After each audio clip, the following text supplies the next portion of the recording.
we're getting the signal. Okay. Well, in the absence of having a elected chair, I was going to impose upon Ms. Gillum and see if she would be willing to serve as acting chair and call this meeting to order. Sure. All right. We'll call to order the September 29th meeting of the Salina Heritage Commission. Dean, I'll let you take roll. I'm going to call the roll. Commissioner Baffa. Here. Commissioner Mikesell. Here. Commissioner Seibel. Here. Commissioner Gillum. Here. Commissioner Martin. Here. Commissioner Driscoll. Youth Member Young. Here. And then we have Mr. Gilmore here, who was appointed as the Planning Commission's representative pending confirmation by the City Commission on Monday. So we do have a quorum here to meet and to conduct business, and I would ask Asia to confirm that today's packet had been posted and that we've met our obligations under Kansas Open Meetings Act. I can confirm that the packet was posted and the required notice of the meeting was met. Okay, so that we have met our obligations under the Kansas Open Meetings Act and having a quorum, I'm going to turn it back to Ms. Gillum to consider the approval of minutes of our last held meeting, which was in April. Okay. The meeting minutes from April 28th were included in your packets, so I'll give everyone just a few minutes to kind of breeze through those once again. And if you have any comments, questions, or other concerns, please let me know.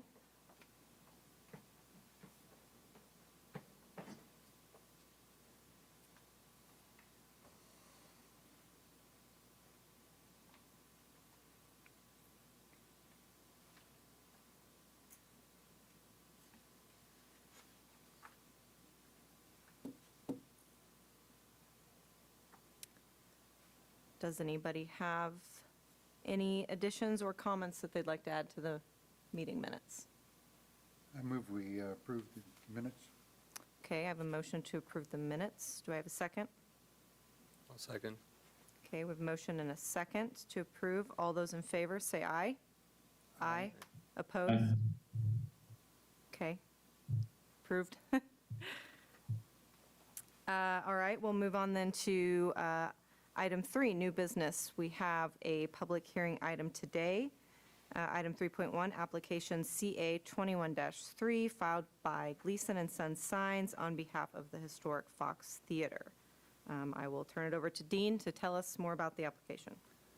Thank you, Acting Chair Gillum, and we will just kind of, what we've done after the application, just for your benefit, is we've kind of provided you some bullet point slides about the local review process. And as we discussed in the study session, the City of Salina is a certified local government, which means that on projects that affect a landmark or a National Register, State Register property, that review can be conducted locally by the Heritage Commission. And so we have a certificate of appropriateness filed for the Stiefel Theater, which is on the National Register of Historic Places. And so we've just kind of, before we got to our staff report, giving you kind of a step-by-step. And so this is also a designated historic landmark. And so when you're thinking in terms of your role as Heritage Commissioners, it indicates that you give most careful scrutiny and consideration to applications that affect designated landmarks or National Register properties. And so there's both a local set of standards and guidelines, and then in the case of a National Register property, we're supposed to refer to the U.S. Secretary of Interior standards for rehabilitation. And so we have attached those to your report as well. The other thing we just noted there, and it's the case with any certificate of appropriateness, any person that's dissatisfied with a determination by the Heritage Commission may file an appeal to the City Commission within 14 days of the date of notification of that determination.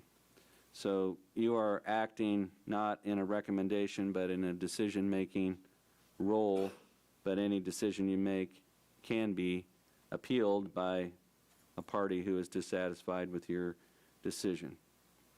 So we've given you quite a bit of background. Some of you may be more familiar with the Stiefel Theater, or what was previously known as the Fox Watson Theater.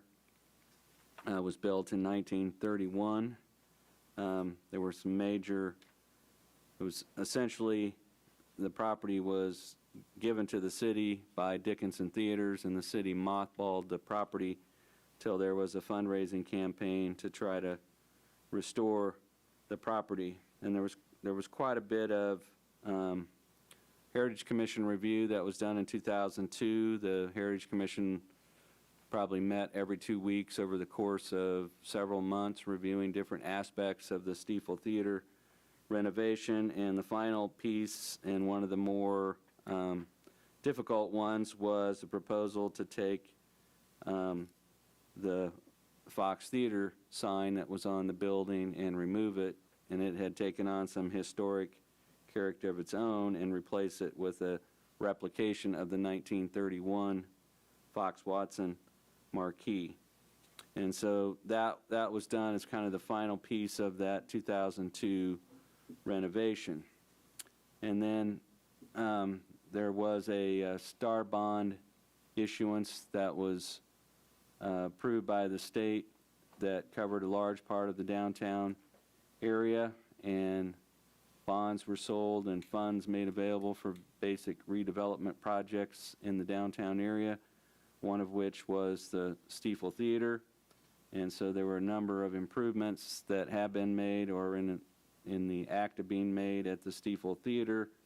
And one of those things identified was the desire to have some sort of changeable copy sign on the theater.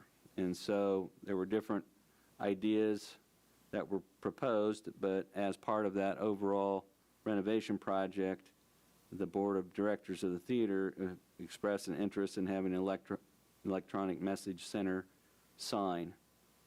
And so if you think in terms of one of the most noticeable ones in the community is the one that the TPEC has. It's located at Midway in Ohio. That is an electronic changeable copy sign, and it is there primarily to provide updated information about upcoming events at the Tony's Pizza Event Center. And so we have provided a definition there. These types of signs are internally illuminated, and they are generally computer controlled so that brightness and other things can be controlled through computer software programming. The other thing I would point out is that these types of signs, as a general rule, are not allowed in the Salina downtown C4 district. The only exception to that prohibition is for theaters listed on a historic register, and the Stiefel Theater falls within that exception. So we have been aware of this project for some time. We had done a rework of the sign code in 2018 and included that provision, and that was based on some similar language that the city of Wichita had. And so we received a sign permit application, and the request was to install a 6-foot by 12-foot electronic changeable copy sign with full color display on the south wall of the theater building near the main entrance. So just off to the left corner of the picture there is where you would enter the theater. And so it's in an alcove on that south wall. I think what we've seen in historic photos, which we've included in your packet, even as early as when the theater first opened, that particular space there was used for movie posters and other things to indicate upcoming events. And so the specific language in the code is that electronic changeable copy signs shall not be permitted in the C4 district except on structures listed on a historic register. Applications for electronic changeable copy signs shall be reviewed and approved by the Heritage Commission. They shall comprise only a portion of the overall theater marquee or sign design package for the theater. So the goal of that language is to allow for changeable copy signs, but not to allow theaters to remove their entire historical marquees and replace it with an EMC sign. And so, because this is listed on the state national register, it's a local landmark. Heritage Commission review and approval of this wall-mounted sign is required before a sign permit can be issued. And we've scheduled a public hearing today for those reviews. And so we've looked and included in your packet the Secretary of Interior standards for rehabilitation, and we've identified some that we think apply to this wall sign installation. One of the standards is that removal of historic materials or alteration of features that characterize a property shall be avoided. We don't think that this is removing any historic materials or altering historic features. Another factor to consider is that distinctive finishes and construction techniques that characterize the property should be preserved.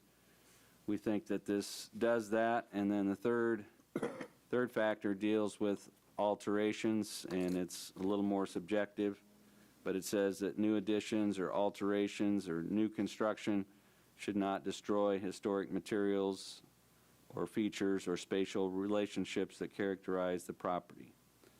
So if we look at the fact that the frontage on Walnut is 120 feet, and this is a 12-foot sign, it's certainly in scale and not out of proportion with that facade. And so, just so the commission knows, we have, even though it's a local decision, we have been in close consultation with the State Historic Preservation Office. We want to make sure that this, we discussed in the study session about rehabilitation tax credits. There was tax credits that were awarded for the tower reconstruction. So we wanted to make sure that this didn't impinge on or affect that. And we also wanted to make sure that doing this would not have any impact on the eligibility of this property to maintain its historic status. So the State Historic Preservation Office indicated that they have approved LED panels like this on the sides of historic theater buildings as long as the historic appearance of the front is preserved. And they pointed me to examples at the Orpheum Theater in Wichita, and there's a downtown theater in Arc City. Those were tax credit projects that both involved installation of a similar LED panel. And so they've indicated that installation of this sign will not jeopardize the theater's future eligibility for rehabilitation tax credits. Our main concern, and maybe we can hear additional clarification from the applicant, but our primary concern is just the plan to use bolts to mount the sign to the brick wall, and staff would request that the applicant provide some additional information about the precautions they're taking to minimize damage to the exterior brick of that wall. We have suggested some findings on page 7 of the report that we think would support approval of the sign. And so you can accept those findings and approve the certificate of appropriateness application. You could approve it subject to any conditions that are approved by a majority of the Heritage Commission. You could postpone consideration of the application to a future meeting if you think you need additional information about this proposal, or you could deny the application as presented. What we've suggested, and we realize it was fairly lengthy, but on page 8 we have 3 recommended conditions. And condition number 1 is right out of the sign code.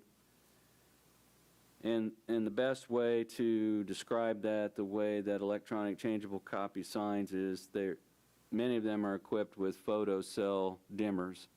And so if you're in the bright noon sunlight and the sign is competing with the sunlight, there needs to be more brightness for the sign to be seen. But as you get to dusk or to night, the brightness should be dialed down because the ambient light level is much lower. And so many signs in Salina have photocell dimmers. Some have dimmers that are controlled through software. But the photocell, basically, as it gets darker, the light, the brightness of the sign dials down. And we have some signs in Salina that we've received complaints about that aren't dialing down the brightness at night.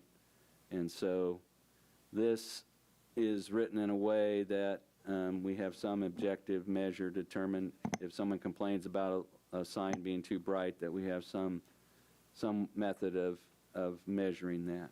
And so the idea is to allow text and moving pictures, but not a whole lot of flashing or rotating or blinking or beacons or strobe lights or any of those things, so that it's basically moving text and some images and pictures.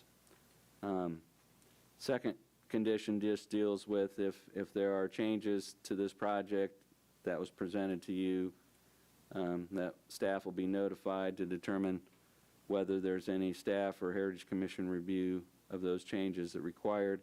And then our third condition, if the sign should be removed in the future, that the contractor or building owner repair any damage to the building's masonry caused by installation and removal of the bolts.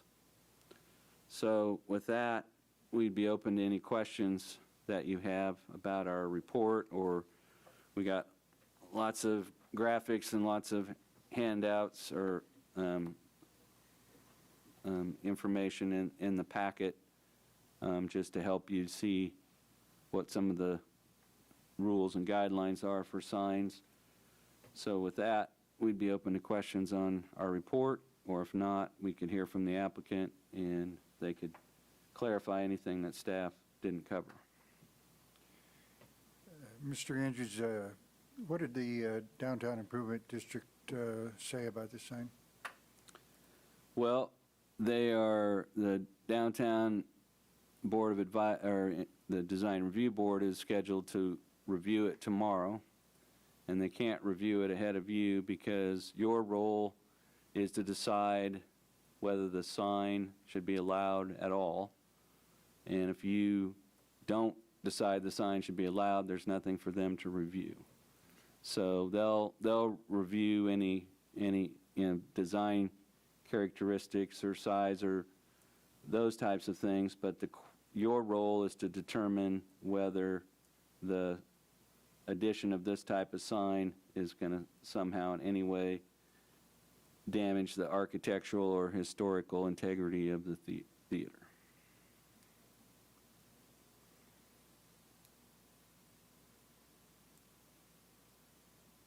Are there any other questions for staff?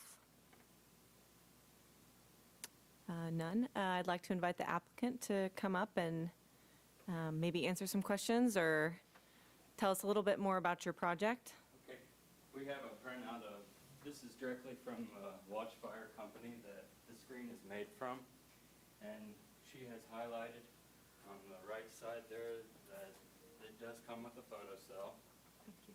The software that we have that controls these, Could you come to the podium and identify yourself for the minutes, please? sorry.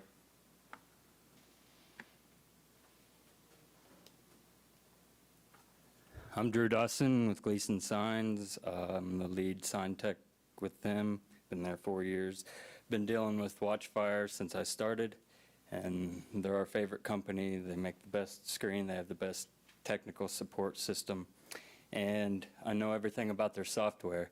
And when she asked about the dimming process, we knew right away that they come with the dimming. And I can go in and control that dimming and make sure that it's set for any business that we sell these signs to. And so we make sure that they're up to code before we even order or do anything. As far as the mounting process, we tend to like to go into mortar joints anyways. And with the way these watchfire screens are designed, we are allowed to go in a straight line horizontally. So the mortar joints also run straight line horizontally. So we could put in these Tapcon bolts that hold 340 pounds each, and the screen's 800 and some pounds, I noticed.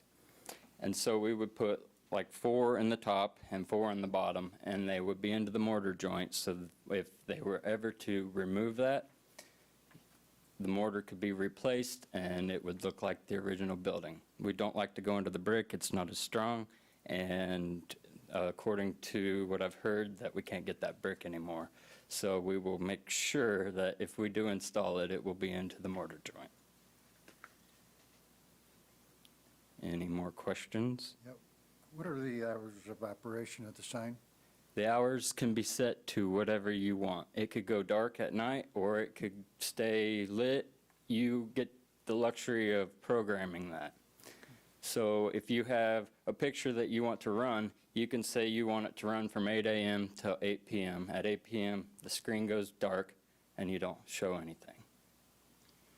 Dean, didn't we say that the sign for the Tony's Pizza Event Center have to go dark? It shuts off at 10 p.m.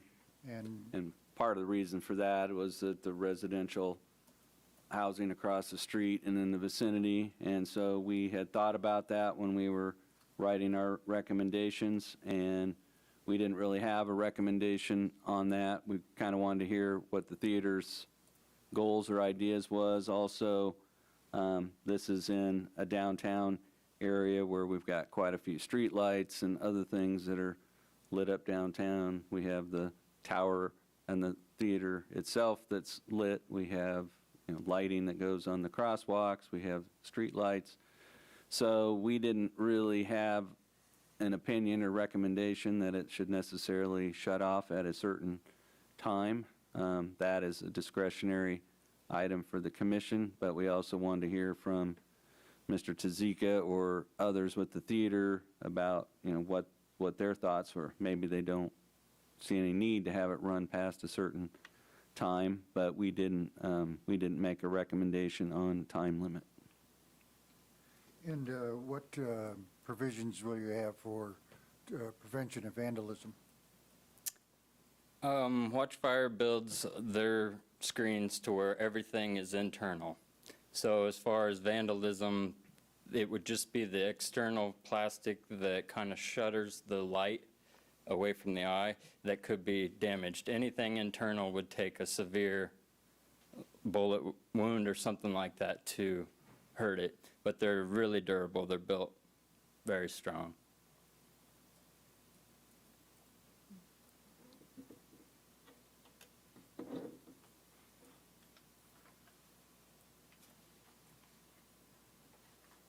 Have you gotten any kind of indication from the theater how often the screen would change? That would be a question for Bill to answer.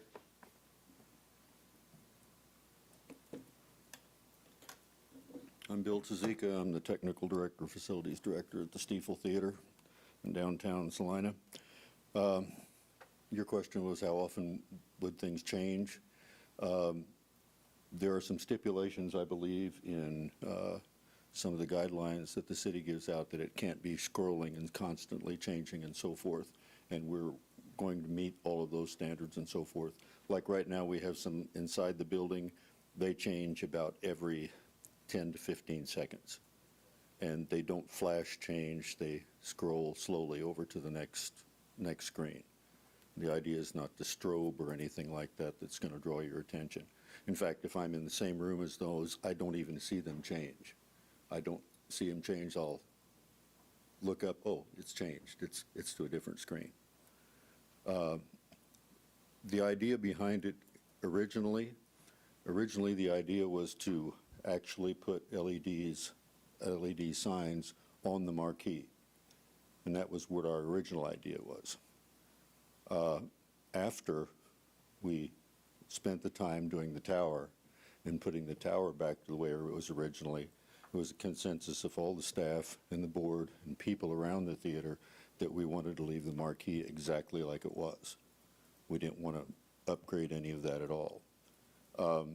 The idea about putting it where we're going to put it on the south side of the building, we have been hanging banners in those areas anyway, so we have actually put signage in those, in that area.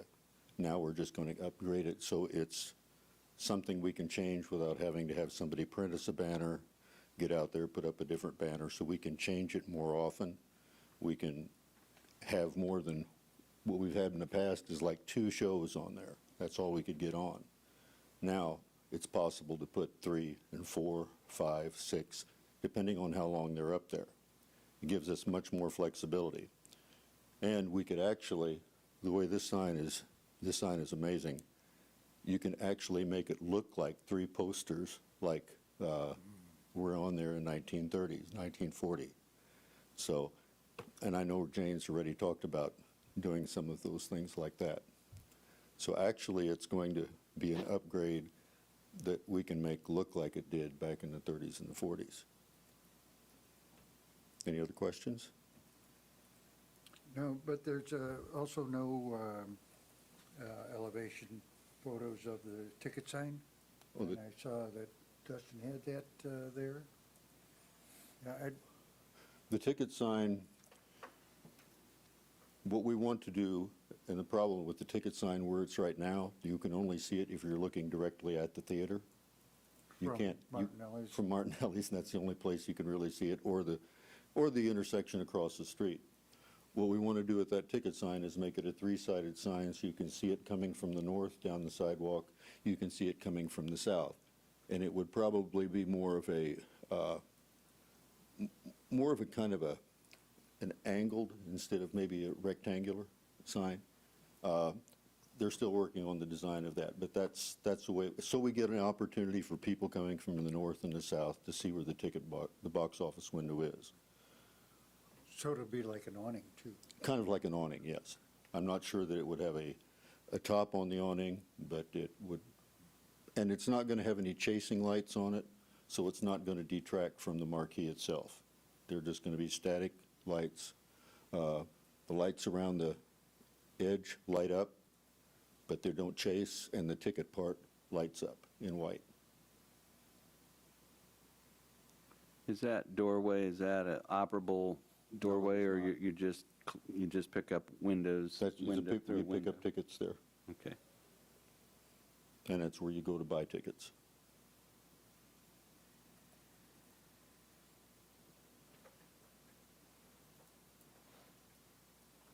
Any other questions? We're ready for a motion? Thank you. Is there any discussion? We Further probably discussion? need to see if there's anybody from the public that's joined the meeting, Dustin. We don't have anyone on Zoom from the public. Well, if there are no further questions or discussion, I would entertain a motion on this item. I move we approve the certificate of appropriateness pending the suggested findings on page 7 of the application. Would that include staff's 3 recommended conditions? Yeah, it's on page 7, yes. Page 8. I think those are page 8. Oh. Yes, and including page 8, 7 and 8. No, 8, yeah, I'm sorry. Okay. So I have a motion to approve the application with the 3 conditions listed on page 8 as part of the staff recommendation. Do I have a second? I'll second. So we have a motion and a second. Dean, do you call roll individually? Yeah, Okay. Since we have people joining us by Zoom, I'm going to call roll, and I'll just ask, Youth Member Young, Yes. Mr. Martin, Yes. Mr. Mikesell, Yes? Ms. Seibel, Yes. Ms. Gillum, Yes. and Mr. Baffa. Yes.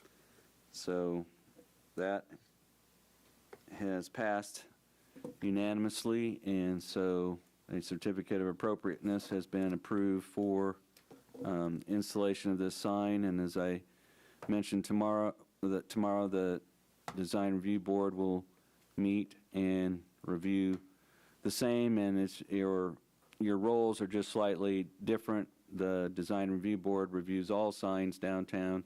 You're reviewing this because this is a National Register theater, and you have a special role in that regard. So we'll be convening here in the same room tomorrow to have the Design Review Board look at that, but that takes care of your responsibilities on that matter this evening. I'm going to move to administrative items, and that administrative item is the election of officers.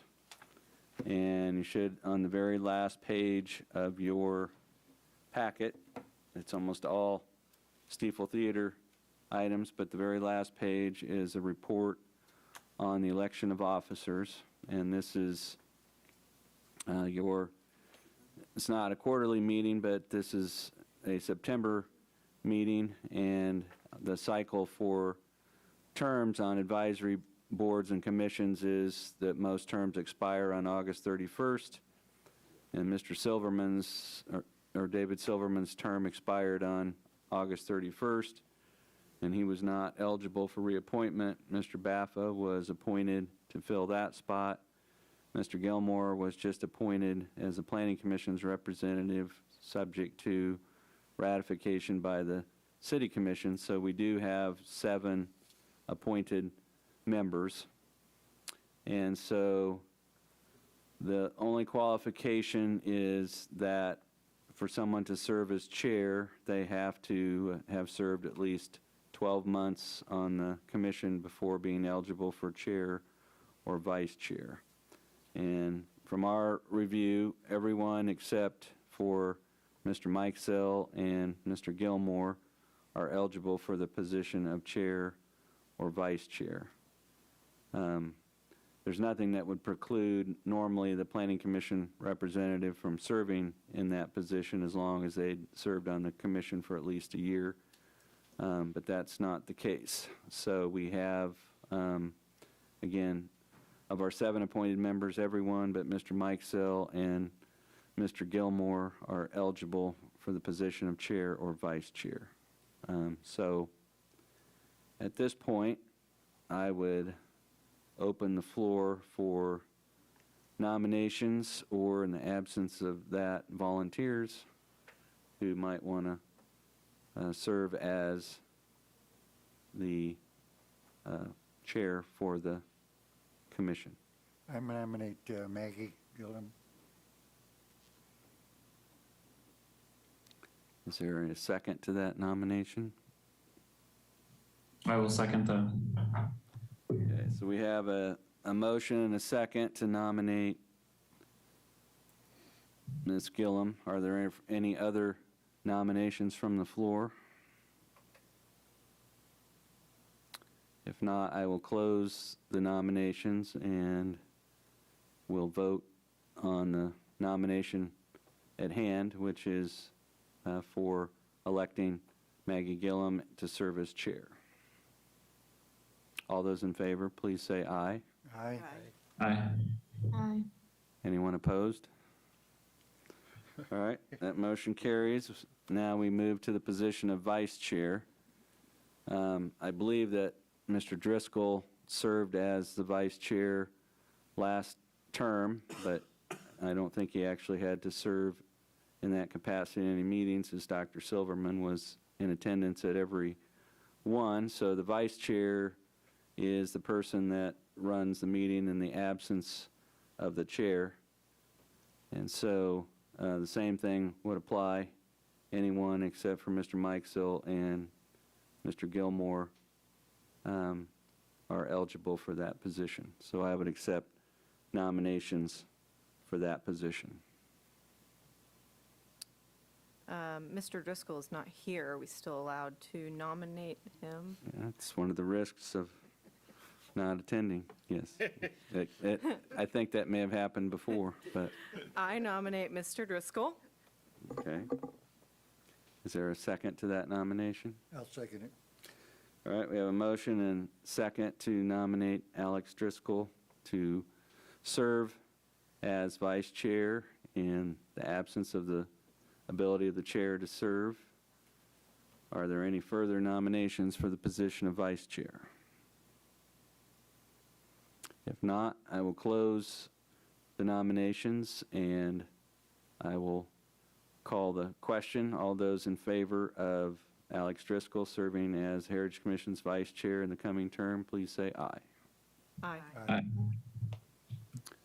That vote appears to have passed unanimously. So I think that concludes our business for this evening. And so the only thing that we have in the relay of other business, I don't know what they're doing in terms of getting out and about. I've been in email correspondence to the State Historic Preservation Office, and they try either every 2 to 3 years to get out to the various communities and conduct a meeting or have a meeting with the Heritage Commission. We've discussed some possible times in October or early November. So if we don't have specific items on the agenda, we may try to have a joint meeting with the staff of the State Historic Preservation Office so they can get to know you, you can know them, what things that are happening on the state level. One of the things that's been discussed, and it's been discussed for 15 years that I know of, was that we discussed the process of nominating and placing properties on the National Register of Historic Places. One of the things that some Kansas communities have done, but not Salina, is that they have made their main historic commercial street a historic district. And if it becomes a historic district, then contributing properties in the historic district are eligible for property or the rehabilitation tax credits without having to go through the process of being individually named. The flip side of that is that means that more of the projects, if it's a historic district, that those downtown projects would come before you for review. So there's pros and cons to that, but that's one thing that the State Historic Preservation Office may want to visit with you about. But right now what's happening is that individual business owners are going through the process of getting buildings nominated and placed on the register, whereas if the area, say from Elm to Mulberry or whatever, was a historic district, then every building within that historic district that was contributing would potentially be eligible for those rehabilitation tax credits. And so that's the carrot. The non-incentive is that it means more review and more activity for the Heritage Commission reviewing those various projects. So if we have them come out for a visit, that's something that we'll have them visit with the Heritage Commission and let you ask questions about. But The Heritage Commission and the Design Review Board. yes, what a outside consultant pointed out when they were, it's referred to as the Puma report that was done in 2001, 2002, they said you have all the regulatory review of a downtown historic district without the potential incentives that go with it. So we have design guidelines, we have design review of what happens to buildings downtown, but there's no incentives. The tax rehabilitation, those credits aren't available because it's not a designated district. But we have a body that's doing the review anyway.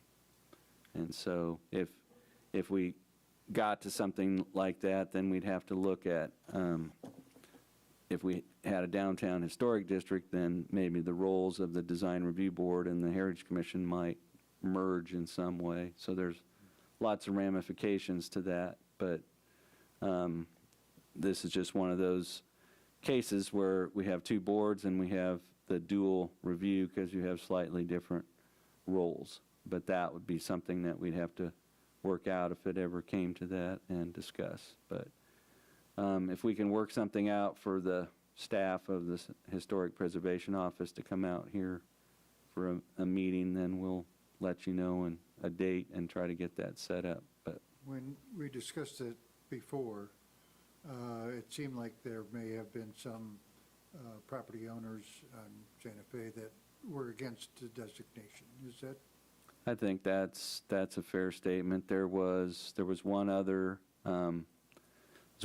meeting that I was aware of. It was organized by Salina Downtown Incorporated, and there was an empty storefront downtown, and they had a meeting, and they had Heritage Commissioners, Design Review Board members, property owners. We had the developer of the Pioneer President's Place, the Roosevelt Lincoln Complex, that spoke to talk about the pluses of being able to utilize the rehabilitation tax credits, and we had some people from the State Historic Preservation Office, and there was just a general discussion of the pros and cons, but there was not a great consensus as a result of that meeting to turn Santa Fe into a historic district. So nothing came from that, but it's just as we've worked with individual owners to take individual properties and put them on the register so they can avail themselves of tax credits, we just want people to know that